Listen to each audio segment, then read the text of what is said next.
Я главный врач санатория «Хаватак» Polvonova Muborak Abdurahimовна.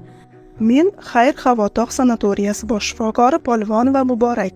Bizni tomosha qilib turgan insonlarga murojaat qilmoqchiman. Biz ajoyib xalqmiz. Ishlashni, mehnat qilishni bilamiz-u, dam olishni bekorchilik deb hisoblaymiz. Hatto tanish-bilish, qarindosh urug'larimiz orasida o'zini qadrlaydigan, vaqtida dam olishni unutmaydiganlari bo'lsa, ularga ensamiz qotib, qachon qaramasoya salqinda dam olib, o'yin-kulgu qilishdan bo'shamaydi deymiz.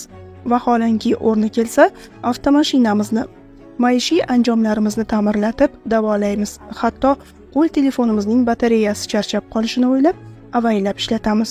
Bahor faslida bahavo dam olish maskanlariga borish, charchoqlarni chiqarish, tabiat go'zalligidan bahra olib, salomatlikni tiklashni kim ham istamaydi deysiz?